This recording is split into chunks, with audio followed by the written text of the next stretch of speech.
Life cannot exist without energy.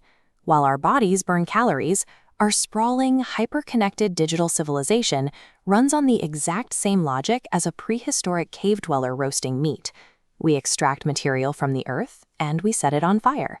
We operate under the illusion of a clean, wireless world. Yet in 2024, a massive share of the world's electricity is still generated by burning coal and gas. Giant tech corporations and individual consumers alike remain completely tethered to this primitive thermal process. Scientists have offered alternatives for decades. Hydroelectric and wind power date back to the late 19th century. In 1954, within months of each other, the Soviet Union brought the world's first nuclear power plant online, and scientists in the United States produced the first working solar panels. The reason these alternatives haven't entirely replaced fossil fuels comes down to costs. While coal, oil, and gas will eventually run out, they are immediately accessible. Coal is practically lying on the ground, ready to be mined and burned. In contrast, damming a river for hydropower or manufacturing millions of photovoltaic cells demands massive upfront capital. Our reliance on combustion persists because building new energy systems competes directly with a resource that is already there and ready to burn. In a race for immediate profitability, the ancient logic of fire often wins out over the high-tech requirements of the future. Ditching a petrol engine for an electric vehicle makes a city noticeably cleaner and quieter, but the electricity charging that vehicle is often incredibly cheap because it comes from a coal power plant. The emissions haven't vanished, the smokestack has simply been relocated to the city's outskirts. The manufacturing process carries a heavy moral cost as well. Building modern electronics relies on a rare ore called coltan. Coltan is a dull metallic mineral, crucial for manufacturing the heat-resistant capacitors found in smartphones and electric vehicles, and it is mined primarily in Africa under deeply exploitative conditions. The international scramble for these mineral deposits helped trigger the Second Congo War.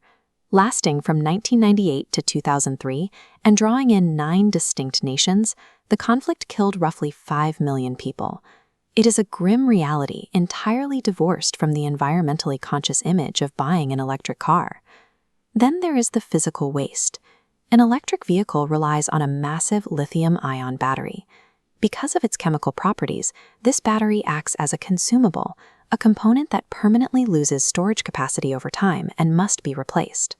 The global infrastructure required to safely recycle these degraded, heavy units remains severely limited. Handling these materials is dangerous work. In human beings, lithium poisoning directly attacks the central nervous system and causes severe brain damage.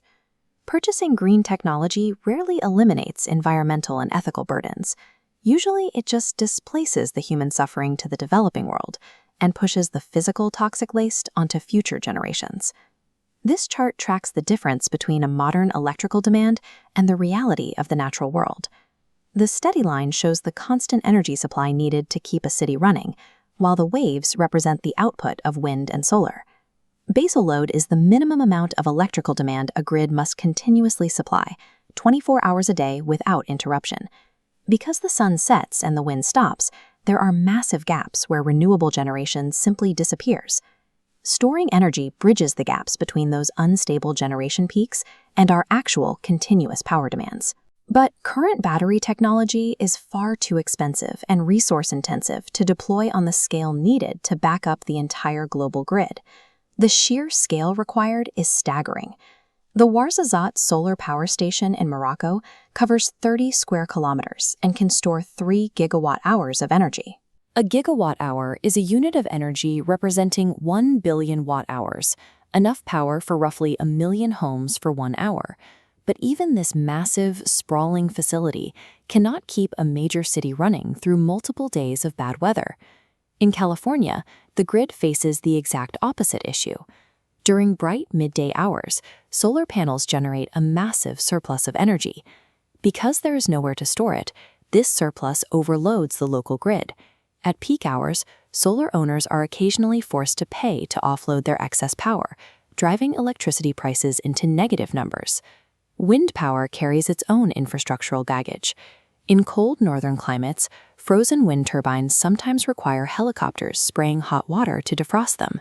Add in the complex disposal of worn-out composite blades and the constant threat of bird collisions, and the environmental cost climbs quickly.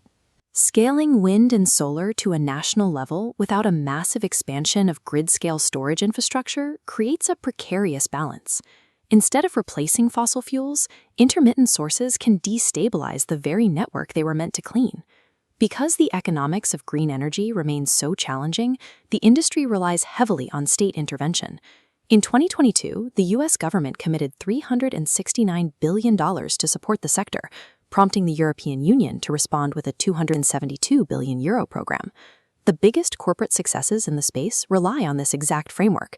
Elon Musk's ventures, including Tesla, utilized tens of billions of dollars in government contracts and tax breaks to achieve profitability. This massive public spending brings us to a harsh paradox. While governments pour billions into fluctuating renewables, deep political fear restricts the use of nuclear energy, currently one of the cleanest, highest-capacity baseload sources we have. This diagram shows the mechanics of a closed fuel cycle utilizing a fast neutron reactor. These advanced plants sustain chain reactions without slowing down neutrons, allowing them to burn the same radioactive material multiple times, fundamentally changing the volume of waste. The disasters at Chernobyl and Fukushima justify public anxiety. But the cynical reality of physics is that radioactive material from a meltdown eventually stops emitting radiation. The carbon dioxide pumped out by a burning coal plant accumulates in our atmosphere permanently. Yielding to this fear often damages the grid.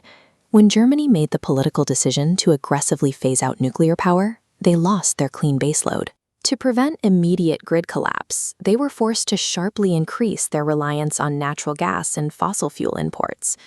Driven by emotional politics and heavily subsidized markets, we are actively turning our backs on the one technology physically capable of replacing the coal plant. The hurdles remain physical and geographic. Europe has significant renewable generation, but still leans heavily on fossil fuels to keep the lights on. The coasts of Scotland and Norway possess phenomenal tidal energy potential, yet harnessing it is financially crippled by the extreme cost of laying underwater cables back to industrial centers. There are valid reasons to be optimistic. Battery costs have plummeted, grid storage is expanding, green hydrogen powers public transport. This zero-emission fuel is produced by splitting water molecules using surplus renewable electricity. But an entirely renewable grid remains a target for the distant future.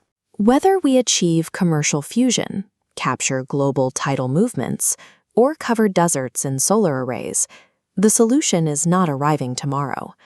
For now, though, we watch YouTube on electricity generated from burning coal, dug out somewhere in a distant mine by a grimy, thoroughly unecological man in a hard hat.